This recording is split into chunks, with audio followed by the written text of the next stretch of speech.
years. Invest and plan in buying, say 6 hens, preferably from the same stud or related birds from another stud. Follow a line that are successful and buy into that line. But in practical terms, you won't be able to buy too many of the type of birds you need. So buy, say, 3 the best cocks you can afford. And if you can start with 6 hens, you'd be very lucky to get 6 quality hens. And from your first year line breeding, any hens that don't measure up to the quality of the foundation hens, get rid of them. Be hard on culling birds. But if you're hard with the hens, be even harder with the cocks. Because cocks, the biggest fault in bird breeding, people keep too many cocks. And, say for instance, if you have a stud of 12 cocks, if you have a stud of 24 hens, say you're looking at 12 cocks or something like that, very hard to get a stud of 12 cocks sufficient in quality to be good enough. Very few studs will have that. So be very, very, because remember, if you're pairing a cock to 2 or 3 hens and it's got faults, right, all you're doing is multiplication. How am I doing, lads? Anyway, any hens that don't measure up to the quality of the foundation cock, cull them. Be ever more severe in culling the young cockbirds. Right? Don't keep them. Just don't. Some people kind of keep cockbirds because he's related to such a bird over there, and that's a fair bird, but false will only breed more false. They won't just breed; they multiply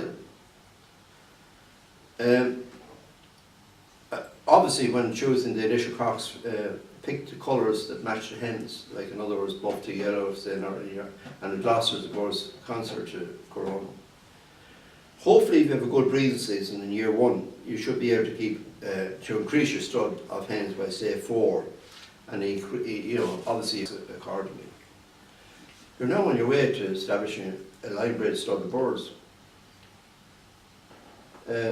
For me, the system and discipline of line breeding is like buying a jigsaw, and I think this is appropriate.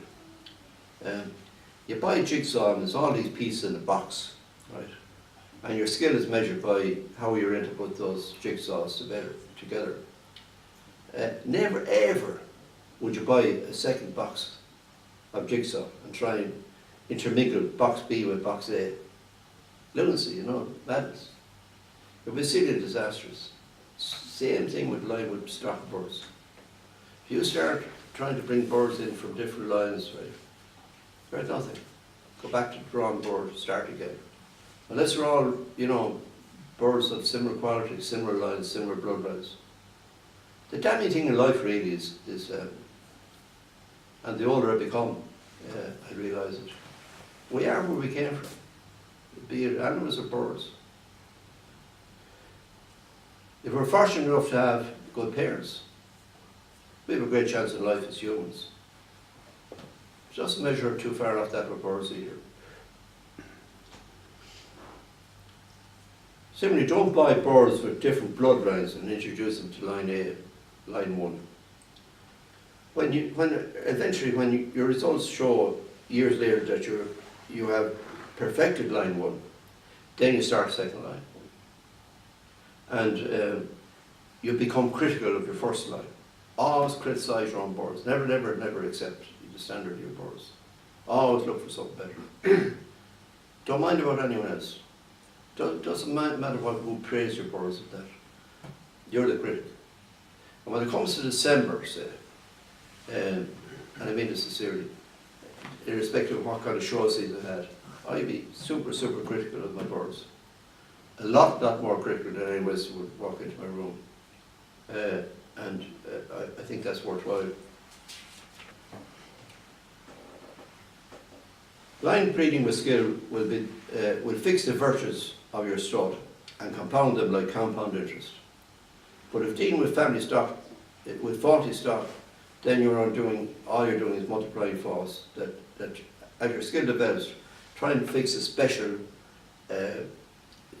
feature in your birds. Like I suppose for Paul, borders to be round the body, like a shank, angle the shank to the leg. Glosses will be, Johnny always had good, particularly concerts, so they were cobby little birds. I suppose the glosses of anything now is to have them cobby and short. In my case,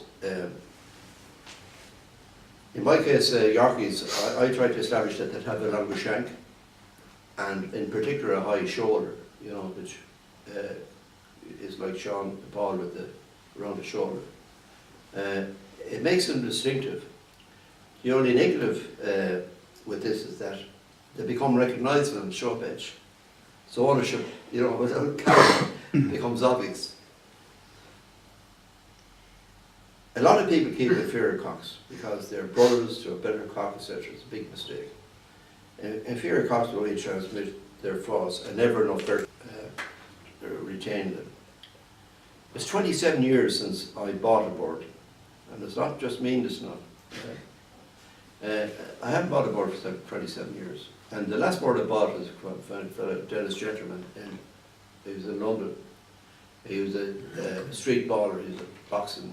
But I bought a bird of his second lesson at last for £60, and we missed our flight back, and we're all, about 8 of us staying in one hotel from London, and I had the bird, and Tommy was with me, and I bought the bird for a reason. I knew the bird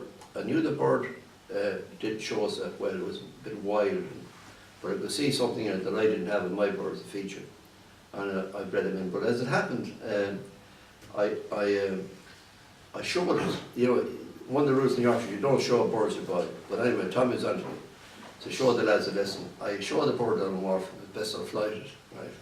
And Terry Bryan and a few of the lads, Willie and those, said, "Where did you see the bird?" I said, "It was in the room with us that night." And there's no need, you know, you develop your line of birds, you have to be ruthless, you don't bring in anything. You say you see a fair bird and it's at a price that you can afford and stuff like that. Unless it's something special. What I do, when I bring in a new bird, it's always, say, 50% of my own bloodline. And as a result of my gifting or loaning a cock bird to a breeder. I rarely, not generous enough to give hen birds, probably. I would in certain cases, but giving a loan cock bird to a breeder who already has my bloodline. One of the reasons Yorkshire Canary fancy in Ireland is so successful in Ireland is that some of the swap birds.